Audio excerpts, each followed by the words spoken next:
নমস্কার, আমি পূজা। পূজাস ড্রিম প্ল্যানেটে আপনাদেরকে স্বাগত। আজ সোমবার। আজ থেকে আবার একটা নতুন সপ্তাহ শুরু হলো।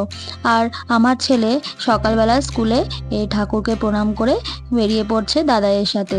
আজকে দাদাই স্কুলে নিয়ে যাবে ওকে গাড়ি করে। তো ছেলে উঠে আর কাঁদেনি। অন্যদিন কাঁদে না, একটু কুই কুই করে, কিন্তু ও আজকে দিব্যি দাদাইয়ের সাথে গাড়ি করে স্কুলে বেরিয়ে গেল।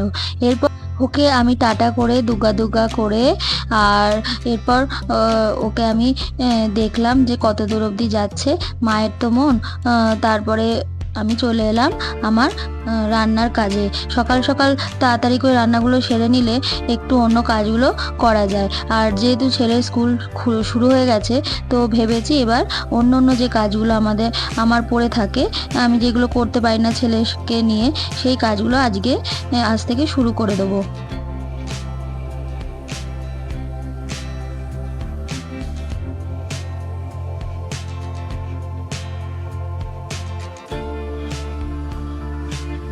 দেখুন, আমার রান্না শেষ।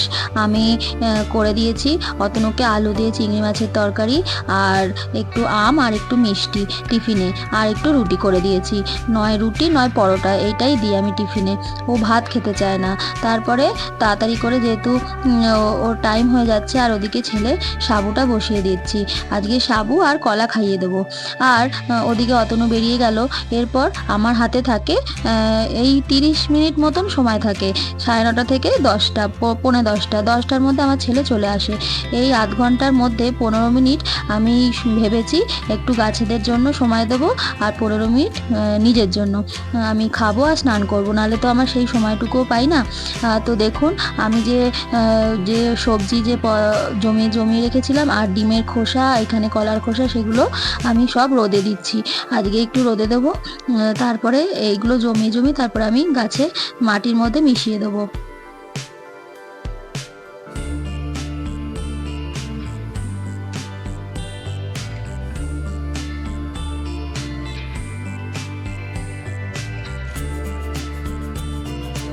এরপর সমস্ত গাছে জল দিয়ে, আর গাছে যে কটা ফুল ছিল, ফুলগুলোকে আস্তে করে তুলে নিলাম।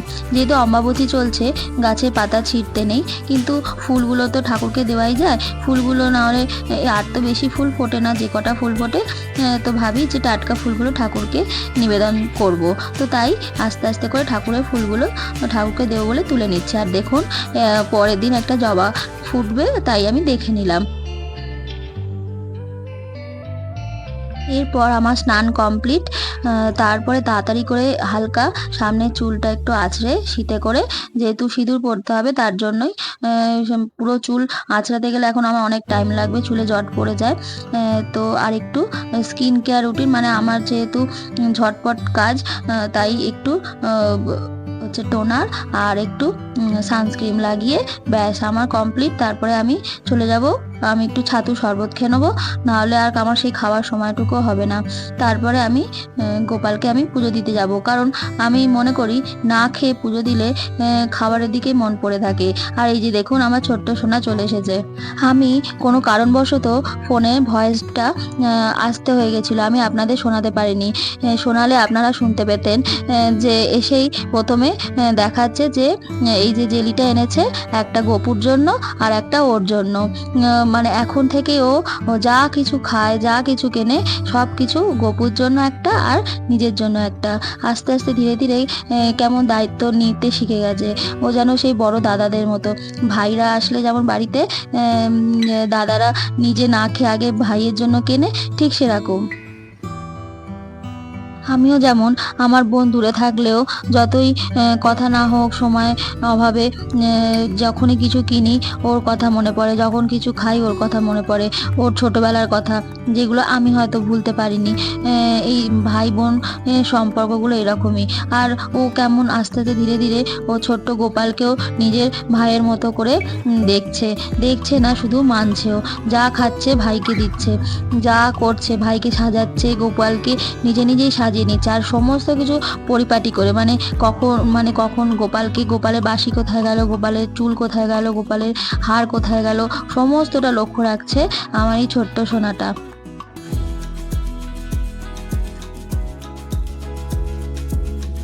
এই সময় কি বলছিল জানেন, আমি বলছিল, ও বলছে যে আমি এক্ষুনি গপুকে দিয়ে আসছি। আমি বলছি না বাবা, তুমি স্কুল থেকে এসছো, নাই নাই করবে, ড্রেস চেঞ্জ করো, খেয়ে নাও, তারপরে গপুকে আমরা দেবো। কিন্তু না, বলছে যে না আমি এক্ষুনি দিয়ে আসবো। আমি বলছি না বাবা, তুমি তো খাচ্ছ, এই এঁটো হাতে দিও না। এই মাঝে মাঝে এই ছোট ছোট জিনিসগুলো যখন বলছি, ও ঠিক চুপচাপ শুনে নিচ্ছে। খাওয়ার পর জামা চেঞ্জ করে দিই আমি ওকে। আর ও তারপরে নিজেও বলে যে মাম্মা আমি এই জামাটা পরবো না, আমাকে ছাড়িয়ে দাও। খাওয়া জামায় আমি গপুকে হাত দেবো না। ও সব কিছুই আমি যখনই একবার করে বলে দিচ্ছি, ও সেটা ওর মাথায় থেকে যাচ্ছে। এরপর আমি ওকে একটু গল্প করে করে স্কুলের জামাটা ছাড়িয়ে দিলাম। প্রচণ্ড গরম পড়েছে তো, হ্যাঁ, এই বাচ্চাগুলো স্কুলে যাচ্ছে আসছে, ওদেরও ধকল হচ্ছে। আর এই সকালে উঠে যাওয়া আসা একদিকে তো ভালোই, কিন্তু ফেরার সময় তো বেশ ভালোই রোদ উঠে যাচ্ছে। আর এরপর আমি ওকে ওই জেলিটা দিয়ে বসালাম, আর দিয়ে আবার একটা বাটি আনলাম, এনে ওকে দিচ্ছি যাতে বিছানায় না পড়ে। এরপর ওকে তাড়াতাড়ি এই প্রজাপতি জেলিটা ও দোকানে ঠিক দেখতে পেয়েছিল, বাবা বলল যে ও ঠিক খুঁজে পেয়ে নিয়ে এসছে বাবাকে বায়না করে। এই জেলির মধ্যে আবার কি কি কালার আছে ও আবার সেটা আমাকে বলছে।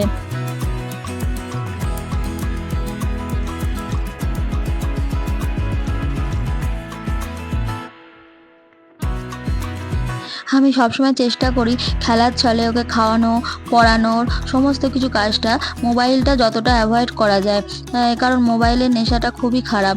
এমনি ওর বাবা, ওর দাদাই মোবাইলের নেশা তো একটু করিয়েইছে, কিন্তু আমি চেষ্টা করি যে আমি যতটা আমার কাছে যতটা সময় ও থাকে, আমি এমনি গল্পের মাধ্যমে, খেলার মাধ্যমে ওকে রাখি। এরপর আমার ছেলেকে নিয়ে চলে এলাম, ওকে স্নান টান করিয়ে জামা পরিয়ে চলে এলাম আমার গোপু সোনার কাছে। এরপর দেখুন আমি ছাদে যে ফুলগুলো তুলে নিয়ে এসেছিলাম, এরপর সমস্ত ঠাকুরকে, যে কটা ফুল হয়েছিল আমি সমস্ত ঠাকুরকে দিয়ে দিলাম।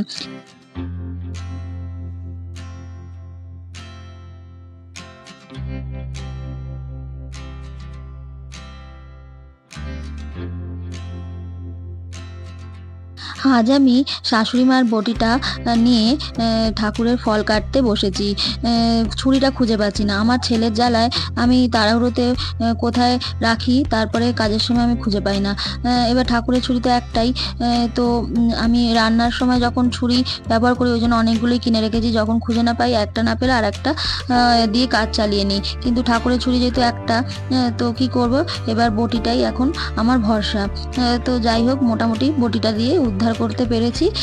তো দেখুন আমি আস্তে আস্তে করেই কাটছি। বটিতে আমার তেমন তো অভ্যাস নেই, কিন্তু শাশুড়ি মায়ের তো সব, মানে শাশুড়ি মা প্রায় 5টা কি 6টা বটি আছে, সেগুলো তো মানে জং ধরে যাচ্ছে, তাই চেষ্টা করছি এবার ওইগুলোকে একটু কাজে লাগাবো।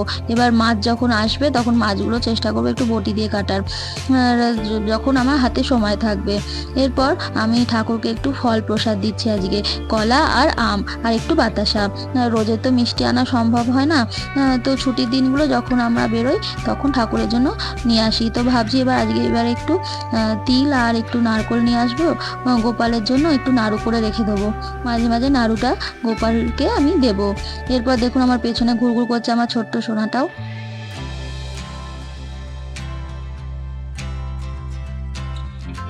আমি ঠাকুরকে ধূপ দেখাচ্ছি, আর আমার ছেলে ঘন্টা বাজাচ্ছে। এই ছোট ছোট দায়িত্বগুলো বেশ এই ছোট্ট হাতে নিতে শিখে গেছে আমার পুচকে সোনাটা। ও কেমন আস্তে আস্তে দাদা হয়ে উঠছে গোপালের। আবার দেখুন এই ইলেকট্রিক যে চার্জেবল ফ্যানটা, ওটাও নিয়ে এসছে গোপালের জন্য। এবার যখন প্রদীপ জ্বালাই তখন তো আর পাখাটা অন অফ করে রেখে দিই। এবার ও বলছে যে গোপু সোনার তো গরম লাগবে, তাই জন্য ও ছুটে গিয়ে আবার চার্জেবল ফ্যানটা নিয়ে এসে গোপু সোনার কাছে রেখেছে। বলছে মা ফ্যানটা চালিয়ে দাও, গোপু সোনা হাওয়া খাবে। কতটা যে খেয়াল রাখছে গোপু সোনা, সে আমি প্রতিক্ষণেই বুঝতে পারছি ওর দায়িত্ববোধটা কতটা বাড়ছে। এরপর ছেলের কথা মতো আমি ফ্যানটা অন করে দিয়েছি। ছোট্ট গোপালকে খেতে দিয়ে আর সমস্ত ঠাকুরকে খেতে দিয়ে এরপর আমরা ওই ঘরে চলে গেলাম। এরপর আমার ছোট্টটা সোনাটাকেও আমি খাইয়ে দেবো, আর কিন্তু খাবে না। দেখুন এবার ক্যাডবেরিটাকে নিয়েছে। গতকাল এসেছিল আমার একটা ভাই মানে অতনুর অফিসের একজন কলিগ। ওর অফিসে অতনুর থেকে ছোট, ওই জন্য আমরা ওকে ভাই বলি। তো ও হঠাৎ এসে হাজির হয়েছিল, বলেছিল দিদি তোমার বাড়ি আমি যাব, তোমাকে না বলেই চলে যাব, তুমি বুঝতে পারবে না। কিন্তু যেই বলা সেই কাজ, ও চলে এসেছিল আর এসেছিল নিয়ে গুড্ডুর জন্য একটা ক্যাডবেরি। কিন্তু ওকে, ও তো খায় না, কিন্তু এই যে দিয়েছে যেহেতু কাকু, ও খাবেই। আর আকাশের অবস্থা দেখুন, একদিকে মেঘ আর একদিকে রোদ। এই রোদ বৃষ্টির খেলা চলছে, আর মাঝে মাঝে বৃষ্টি হচ্ছে, আবার মাঝে মাঝে রোদ উঠছে। তারপরে আমি সমস্ত জামা কাপড় তুলে সেটাকে নিয়ে শুয়ে পড়েছিলাম। সন্ধেবেলা একটু দেরি হয়ে গেছিল উঠতে, সকালে যেহেতু তাড়াতাড়ি উঠেছিলাম। এরপরে কি করব, বইপত্র নিয়ে বসলাম, আর উনি চলে গেলেন ওনার দাদাইয়ের সাথে ঘুরতে। বাচ্চাকে খেলাধুলার পাশাপাশি পড়াশোনায় মন বসানো অভ্যাসটাও যে কতটা জরুরি, সেটা হয়তো একমাত্র মায়েরাই বোঝে। একটা বাচ্চাকে সুন্দরভাবে অভ্যাস তৈরি করা, তারপরে সেই অভ্যাসটাকে যদি নষ্ট করায় কেউ, তো খুবই কষ্ট হয়। সেটা খাওয়ার অভ্যাস হোক, ঘুমানোর অভ্যাস হোক, কিংবা পড়া। দাদু দিদা কিংবা বাবা বাচ্চাদের যারা ভালোবাসে, তো কাছের মানুষরা ভাবে হয়তো যে মা হয়তো বড্ড বেশি শাসনে রেখেছে, মা বেশি বকাঝকা করে, এই ছোট বয়সে হয়তো এতটা এতটা কঠোরভাবে না করাই ভালো, কিংবা বেশি শাসন না করাই ভালো। অনেক কিছুই দাদু দিদারা মায়েদেরকে বকে বা বোঝে না।